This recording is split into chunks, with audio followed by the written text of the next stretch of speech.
Абе, бабо, колко месо има в кюфтетата ти? Ми не знам, към 80% ще. Значи е към 20% топки. Ей, простак! Няма да загавриш така с храната!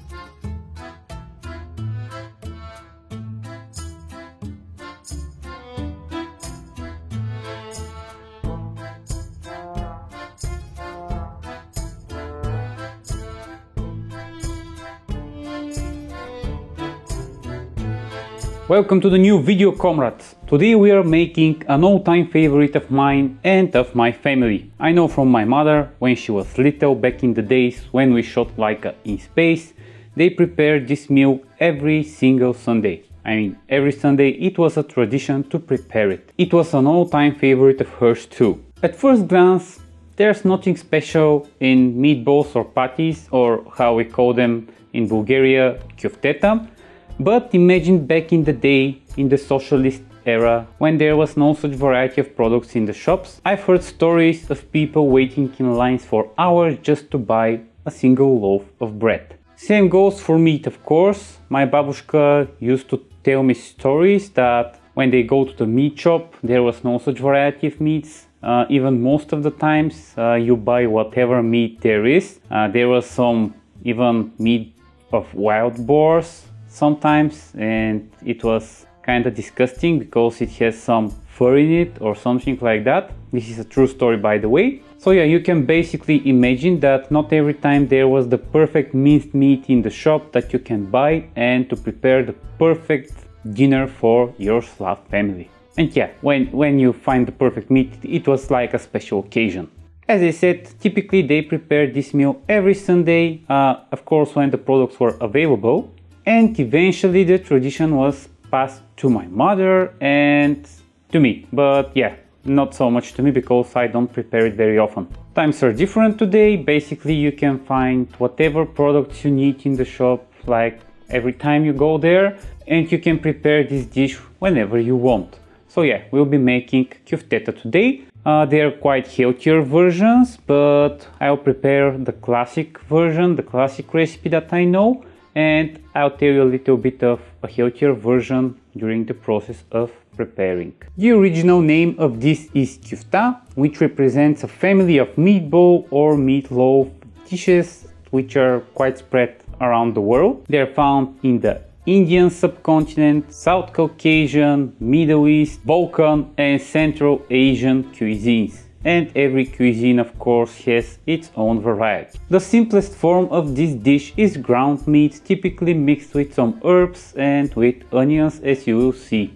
I won't stop at each variety because there are like a ton of varieties ranging from India to the Balkans and beyond. In the Balkans we typically use pork mince mixed with some beef, like the percentage is around 60 to 40 pork to beef. But they can be prepared with other minced meats, of course. We either barbecue these or fry them. We'll fry them today, which is not the healthier version. The healthier version, of course, is barbecue or even oven baked. And of course, it won't be a Bulgarian dish if we don't put industrial amounts of summer savory and use some flour for frying them. And for a side dish, I'll show you how to prepare an easy mashed potatoes, which we prepare most of the time. Another great side dish for kofteta is a bean salad. I'll be using store-bought today, but in the future I'll show you how to prepare a simple bean salad at home. It's very easy to prepare.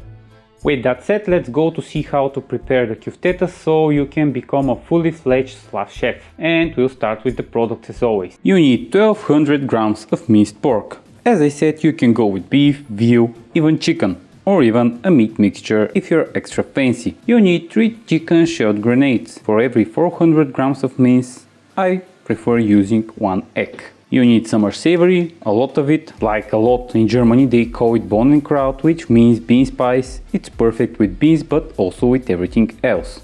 Some salt, pepper, 2 pieces of oat bread. I know, strange, but trust me on this one. You need mucho potato, cow juice fat, this nutmeg, heavy metal balls or light metal ones if you have, some forgotten heroes which I forgot to shoot, sunflower oil, starchy white dead, and a cry apple. After that, you enter secret codes for the Slavic sequence for making kofteta. Separate the balls from one another. They're best friends, but they'll get through it somehow. Let the minced meat meet the big mama bowl. After that, soak your slices of bread in water for some time. No, we are not feeding the pigs with that, we need that bread. Release the pins of your 3 chicken shelled grenades into the pig and start making egg pig.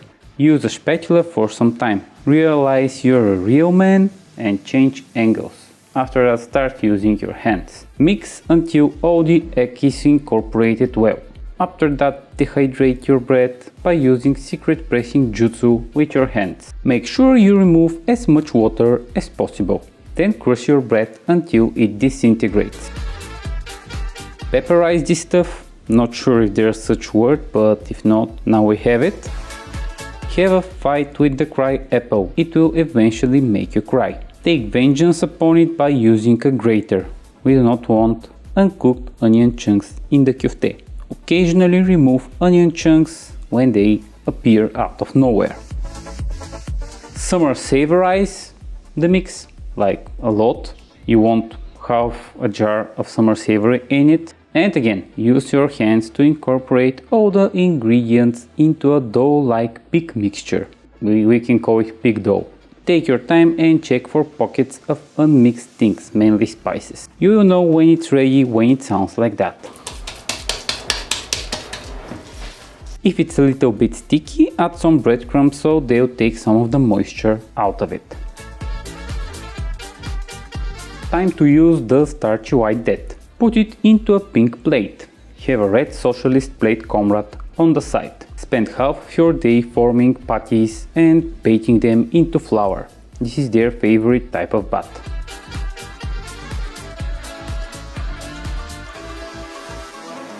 After 5 hours, you're rewarded with perfectly shaped and floured patties, or kofteta, or whatever you call them, depending on where you live, I guess. Take a pan, this one is a fancy one, not like the other ones I have. Heat some sunflower oil in it, we do not need a lot actually, just to cover the bottom. While it heats, start peeling potatoes, as it is time consuming, fun way to spend your time. Test your oil, if it sizzles, put your patties in. Have in mind that it gets colder with each patty you put, so you may need to wait between letting them swim. Also, I lied. This is their actual favorite type of bat, as they become tasty in it. If your oil becomes aggressive, throw some salt into it. As it loves salt, it will become calmer. Make your kofteta feel beautiful by taking a nice photo shoot of them while baking. When they start to brown and crisp, turn them around. Meanwhile, continue peeling potatoes. For potato mash, I cut them into pieces. This is my last resort. Suffocation. No pretty meatballs from a pan I'm eating.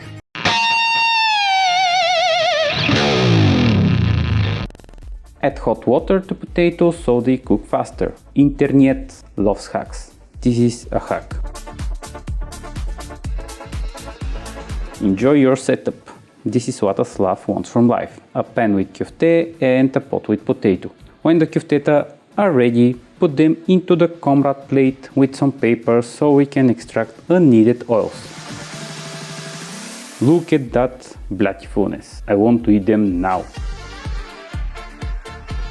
Let's check the inside. Perfectly cooked, juicy and crispy on the outside. This is what I call Slav perfection.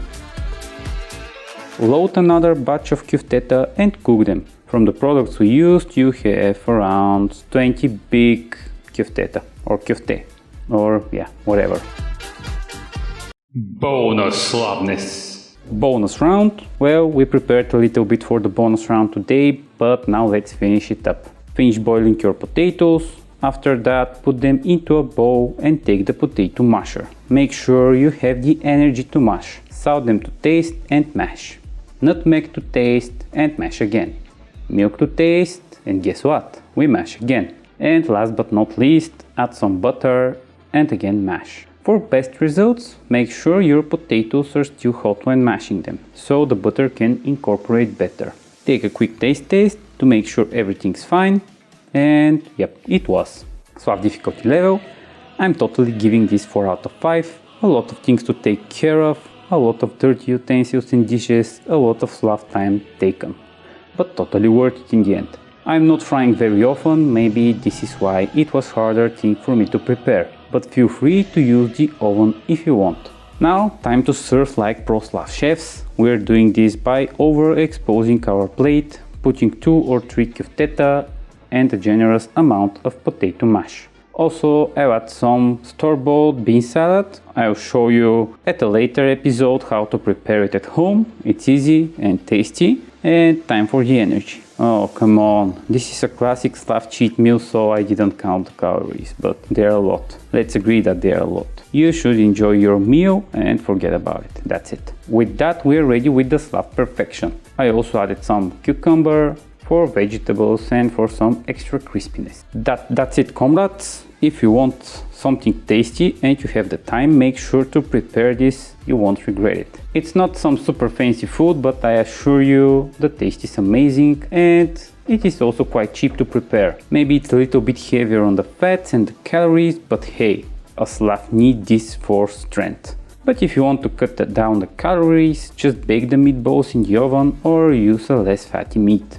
I hope you like this Slavic cheat meal, and if so, like the video. Slav you next time. I cut them into pieces. This is my last resort. Suffocation. No breathing. Meatballs from a pan I'm eating.